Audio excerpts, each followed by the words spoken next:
आज पूरा भारत देश संविधान निर्माता बाबा साहेब डॉक्टर भीमराव अंबेडकर की 134वीं जयंती मना रहा है। बाबा साहेब अंबेडकर ये बात कह गए थे कि कानून एवं व्यवस्था किसी भी राजनीतिक निकाय की दवा है और जब राजनीतिक निकाय बीमार होगा दवा देनी ही होगी। छीने हुए अधिकार भीख में नहीं मिलते, अधिकार वसूल करना होता है। अंबेडकर इस भारत के इतिहास में एक ऐसा आदमी है जो हर परेशान व्यक्ति को मुक्ति का रास्ता बताता है। उन्होंने भारत के स्वतंत्रता संग्राम और आज़ादी के बाद के सुधारों में भी अहम योगदान दिया है।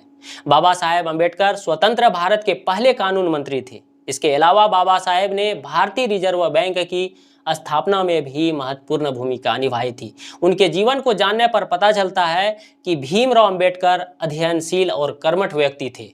अपनी पढ़ाई के दौरान उन्होंने इकोनॉमिक्स, पॉलिटिकल, लॉ, फिलॉसफी और समाज शास्त्र का अच्छा ज्ञान प्राप्त किया था। उनको अपने जीवन में अनेक सामाजिक बाधाओं का सामना करना पड़ा था, लेकिन उन्होंने अपना सारा जीवन पढ़ने लिखने व ज्ञान हासिल करने में नहीं बिताया। उन्होंने अच्छे वेतन वाले उच्च पदों को ठुकरा दिया क्योंकि वह अपना जीवन समानता, भाईचारे और मानवता के लिए समर्पित कर दिया था। उन्होंने दलित वर्ग के उत्थान के लिए भरसक प्रयास किए। आइए जानते हैं उनके जीवन के बारे में और उनके प्रेरणादायी विचारों को। बाबा साहेब अंबेडकर का जन्म 14 अप्रैल 1891 को मध्य प्रदेश के इंदौर शहर में स्थित महू में हुआ था, जिसका नाम बदलकर डॉक्टर अंबेडकर नगर कर दिया गया। भीमराव अंबेडकर जाति से दलित थे। वे अपने माता पिता की 14वीं और अंतिम संतान थे। इनके पिता सूबेदार रामजी मालोनी सकपाल थे, जो कि ब्रिटिश सेना में थे। बी.आर. अंबेडकर के पिता संत कबीर के अनुयायी थे। भीमराव अंबेडकर लगभग 2 वर्ष के थे तब उनके पिता रिटायर हो गए थे। वही जब वह केवल 6 वर्ष के थे तब उनकी माता की मृत्यु हो गई थी। बाबा साहेब की प्रारंभिक शिक्षा बंबई में हुई। अपनी स्कूली दिनों में ही उन्हें गहरे सदमे के साथ इस बात का एहसास हो गया था कि भारत में छुआछूत क्या होता है। अंबेडकर अपनी स्कूली शिक्षा सतारा में ग्रहण कर रहे थे तब उनकी माता का निधन हो गया था। ऐसे में चाची ने उनकी देखभाल की थी। बाद में वह बंबई चले गए। मैट्रिक करने के बाद 1907 में उनकी शादी बाजार के एक खुले शेड के नीचे हुई। अपनी स्नातक की पढ़ाई उन्होंने एल्फिंस्टन कॉलेज से पूरी की। स्नातक की शिक्षा अर्जित करने के बाद उन्हें अनुबंध के अनुसार बड़ौदा संस्थान में शामिल होना पड़ा। जब वह बड़ौदा में थे तभी उन्होंने अपने पिता को खो दिया। 1913 में अंबेडकर को उच्च अध्ययन के लिए अमेरिका जाने के लिए चुना गया। यह उनके शैक्षणिक जीवन का महत्वपूर्ण मोड़ था। उन्होंने 1915 और 1916 में कोलंबिया यूनिवर्सिटी से एमए और पीएचडी की डिग्री प्राप्त की। इसके बाद आगे की पढ़ाई के लिए वह लंदन चले गए।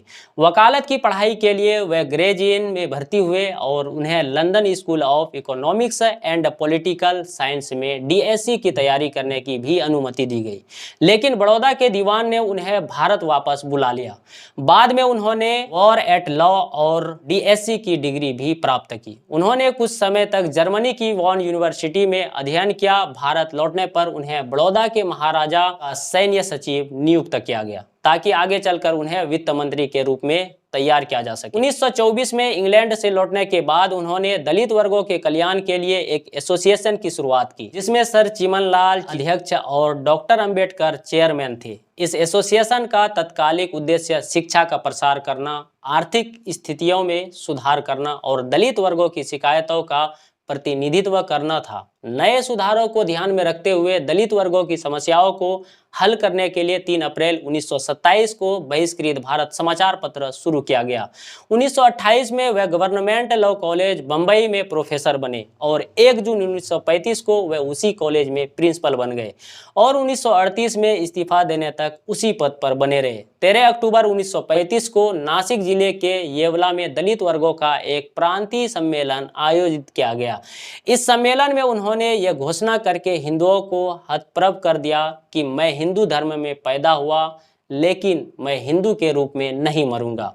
उनके हजारों अनुयायियों ने उनके फैसले का समर्थन किया। 1936 में उन्होंने बॉम्बे प्रेसिडेंसी महासम्मेलन को संबोधित किया और हिंदू धर्म का परित्याग करने की वकालत की। 15 अगस्त 1936 को उन्होंने दलित वर्गों के हितों की रक्षा के लिए स्वतंत्र लेबर पार्टी का गठन किया, जिसमें ज्यादातर श्रमिक वर्ग के लोग थे। 1938 में कांग्रेस ने अस्पृश्यों के नाम में परिवर्तन करने वाला एक विधेयक पेश किया। डॉक्टर भीमराव अंबेडकर ने इसकी आलोचना की।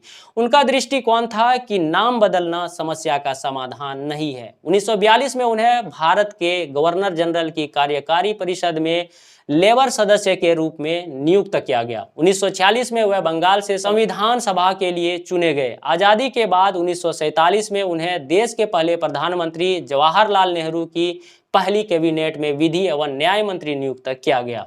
लेकिन 1951 में कश्मीर मुद्दे, भारत की विदेश नीति और हिंदू कोड बिल के बारे में प्रधानमंत्री नेहरू की नीति से मतभेद व्यक्त करते हुए उन्होंने मंत्री पद से इस्तीफा दे दिया। 1952 में कोलंबिया यूनिवर्सिटी ने भारत के संविधान का प्रारूप तैयार करने में उनके द्वारा दिए गए योगदान को मान्यता प्रदान करने के लिए उन्हें LL.D की उपाधि प्रदान की। 1955 में उन्होंने थॉट्स ऑन लिंग्विस्टिक्स की स्टेट्स नामक पुस्तक प्रकाशित की।